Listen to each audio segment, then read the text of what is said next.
एक बार की बात है, बौद्ध आश्रम में रहने वाला एक शिष्य बहुत गुस्से में अपने गुरु के पास आता है और कहता है, गुरुजी, आश्रम में रहने वाले दूसरे शिष्य यह कहकर मेरा मजाक उड़ाते हैं कि मेरे घर में तो खाने को भी नहीं है, मैं बहुत गरीब हूं और मेरे पिता शराब पीकर मेरी मां और भाई बहनों को मारते हैं। वह बौद्ध भिक्षु बहुत ही बड़े ध्यानी व्यक्ति थे।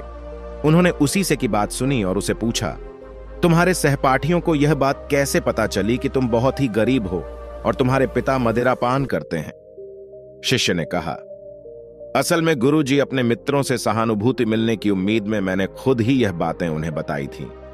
यह सुन गुरु ने कहा कि अगर तुम्हारे मित्र तुम्हारा मजाक उड़ाते हैं तो इसमें तुम्हारी गलती है, क्योंकि तुम्हें यह बातें अपने तक ही सीमित रखनी चाहिए थी। हमारे जीवन में कुछ चीजें ऐसी होती हैं जिन्हें हमें केवल खुद तक ही सीमित रखना चाहिए, लेकिन तुमने उन्हें दूसरों को बताने की गलती कर दी। शिष्य ने कहा, गुरुजी, मैं अब क्या करूं? बौद्ध भिक्षुक ने कहा, अब जो हो गया उसे बदला नहीं जा सकता, लेकिन आज मैं तुम्हें 7 ऐसी बातों के बारे में बताऊंगा जिनके बारे में तुम्हें किसी को भी नहीं बताना है, चाहे वह तुम्हारे मित्र हो या फिर सगे संबंधी ही क्यों ना हो। शिष्य ने बड़ी उत्सुकता से कहा, गुरुजी, कृपया करके बताएं कि वह कौन सी 7 बातें हैं जिन्हें कभी किसी को नहीं बताना चाहिए। बौद्ध भिक्षु ने कहा, पहली बात जो तुम्हें किसी से नहीं बतानी वह है तुम्हारे जीवन के लक्ष्यों और तुम्हारे सपने।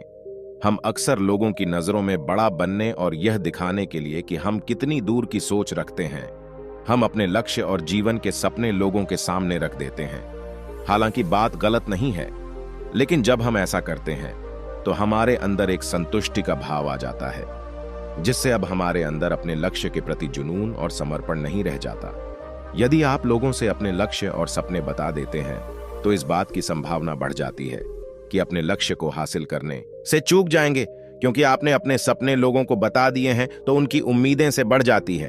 वह हम पर ज्यादा ध्यान देने लगते हैं, जो अंततः हमारे तनाव को बढ़ाता है और फिर यह तनाव हमारे जीवन में असंतुलन पैदा करता है।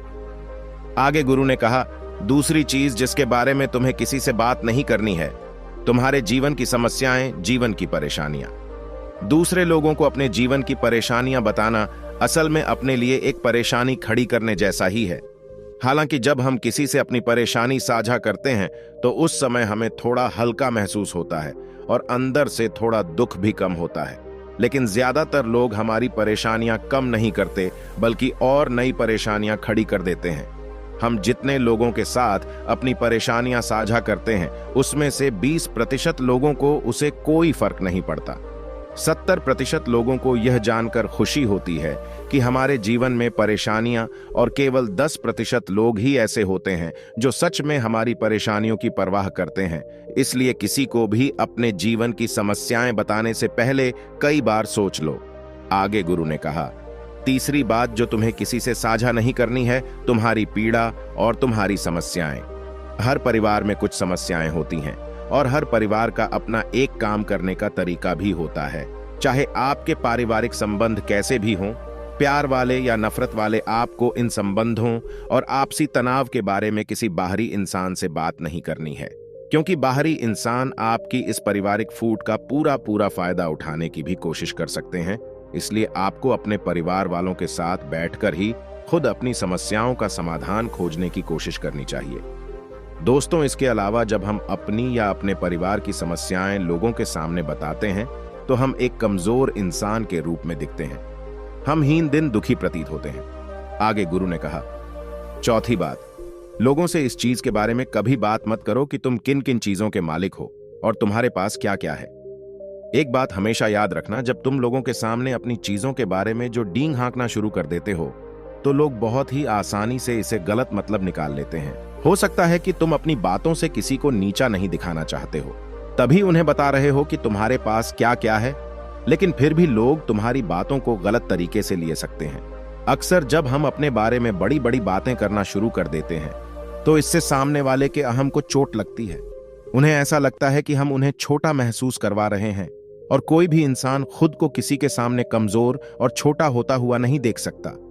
इसीलिए हो सकता है कि वह तुम्हारे सामने कुछ न बोले, लेकिन अंदर ही अंदर वो तुमसे नफरत करना शुरू कर देंगे, तुमसे दूर होना कर देंगे, तुम्हें नीचा दिखाने की कोशिश करेंगे, और अगर तुम्हारे ऊपर कोई बुरी मुसीबत आ गई तो मदद की बजाय में ताने भी मारेंगे। तुम्हारे पास तो सब कुछ था, अब संभालो, इसलिए लोगों के सामने बड़ी बड़ी देंगे मारने से बचें। लोगों के सामने अपने चीजों का दिखावा कतई नहीं करना चाहिए, क्योंकि हो सकता है कि तुम्हारे पास बहुत कुछ हो, लेकिन ऐसे बहुत से लोग हैं जो उन चीजों के लिए तरसते हैं जो तुम्हारे पास हैं। दुनिया में ऐसे बहुत से लोग हैं जिनके पास पीने के लिए पानी नहीं, खाने के लिए खाना नहीं है। इसलिए कभी भी अपने से गरीब लोगों के सामने दिखावा करने की कोशिश न करें, बल्कि हो सके तो उनकी मदद करने की कोशिश करें। इसके बाद गुरु ने कहा, 5वीं बात, कभी भी अपने दान की गई मदद और परोपकार के कामों को लोगों के सामने ना बताएं। इस दुनिया को हमारे दया, दान, परोपकार की बहुत जरूरत है, लेकिन अगर आप यह सब सिर्फ इसलिए कर रहे हैं कि दूसरे आपको पसंद करें, आपकी तारीफ करें, तो कृपया इसे बंद कर लीजिए।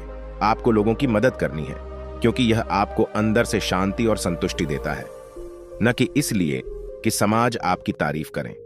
अब गुरु ने कहा कि अब सुनो 6वीं बात, अपने धन और आमदनी के बारे में किसी को मत बताओ। यह एक ऐसी बात है जिसे हमें हमेशा अपने अपने परिवार तक ही सीमित रखनी चाहिए। न तो कभी किसी से उसकी आमदनी के बारे में पूछो और न ही कभी अपनी आमदनी के बारे में लोगों को बताओ, क्योंकि इससे लोग बहुत ही आसानी से हमारी स्थिति का अनुमान लगा लेते हैं, क्योंकि हमारे लिए सही नहीं है। गुरु ने कहा, अब सुनो 7वीं बात, अपनी सफलता का रहस्य, किन तरीकों से आपने सफलता पाई यह बताना गलत नहीं है। अगर कोई इंसान उसे सीखकर अपनी मंजिल पाने का रास्ता बनाया, लेकिन ज्यादातर लोग हमारे बताए रास्ते पर चलना शुरू कर देते हैं, और अगर वह उस रास्ते पर चलकर असफल हो जाते हैं तो फिर वह हमें दोष देना शुरू कर देते हैं कि हमने उन्हें सही रास्ता नहीं बताया, क्योंकि सबके लिए सफलता का एक ही तरीका काम नहीं करता। इसलिए कभी भी किसी से अपनी सफलता का रास्ता ना बताएं जब तक कि वह इसके बारे में जानने के लिए बहुत ही गंभीर और दृढ़ संकल्पित ना हो। अब शिष्य गुरु की बात अच्छी तरीके से समझ चुका था। उसने मन ही मन निश्चय किया कि आज के बाद वह अपने रहस्य किसी को नहीं बताएगा। उसने गुरु का धन्यवाद किया और वहां से चला गया।